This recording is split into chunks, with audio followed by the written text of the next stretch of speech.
Hello friend, কেমন আছো তোমরা সবাই? আমরা সবাই ভালো আছি। আজকে সানডে, তাই সবাই বিকালে ঘুমাচ্ছি। এই যে চোখে এই সব লাগিয়ে কে ঘুমায় ভাই? আমার মাম্মা ঘুমায়।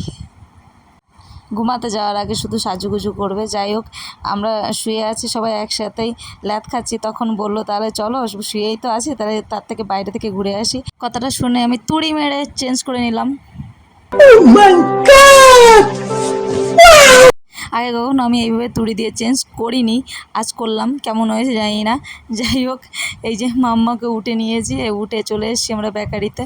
এই যে আজকে নতুন একটা বেকারিতে এসেছি। যে তোমাদের এখানে চারিদিকে বেকারি বেকারি, মানে সব রকম বেকারিতে আমরা গিয়েছি, বাট এটাই এখনও আসেনি, তাই আজকে আসলাম। এসে দেখি এতই ভিড় যে বসার কোনো জায়গা নেই। তারপরে ওই কোনায় একটা জায়গা পেয়েছি, তারপরে ঘুরে ঘুরে ঘুরে ঘুরে এই যে এসে বসে পড়েছি। এসে ভাবছি কি কি নেব। এই যে এসেই অর্ডার দিয়ে দিয়েছি দুটো এগ কালান। আর মাম্মা বললো আমি এগ কালান খাবো না, তাই ওর জন্য চিকেন কাটলেট নেওয়া হয়েছিল। এই যে আমাদের অর্ডার চলে এসছে। এই দেখো, এই যে আমাদের চিকেন কাটলেট দেখেও খুব হ্যাপি, ও খুব ভালো খায় ওটা। আর আমাদের জন্য নিয়েছি কালান পপস।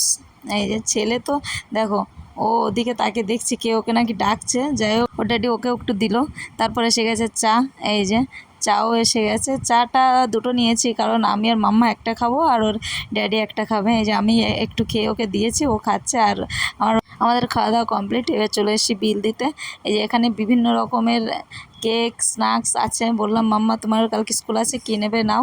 ও তখন বললো আমি কিছু নেবো না এখান থেকে, আমাকে এই চকলেট দাও। তারপরে কটা চকলেট কিনে দিয়েছি। এই যে চকলেট নিয়েও বেরিয়ে চলে এসছে। বলছে ব্যাস, অন্য জায়গা থেকে কোনো স্ন্যাক্স নিয়ে নেব, এখন চকলেট নিয়েই বাড়ি যাই। এই শুনে ও এদিকে চকলেট খুলছে, আর ওর ভাই খাওয়ার জন্য পাগল হয়ে গেছে, ওটা নিয়েই নেবে। তারপরে ও খুলে ওর ভাইকে একটু দিল। ওই দেখো খাচ্ছে, কামড়াতে পারছে না, কিন্তু চুষে নিতে বলছে, আর ও কামড়াবে। যাই হোক, ভিডিওটা এখানেই শেষ করলাম। ভালো লাগলে একটা লাইক কমেন্ট শেয়ার করে দেবেন। Bye, tata.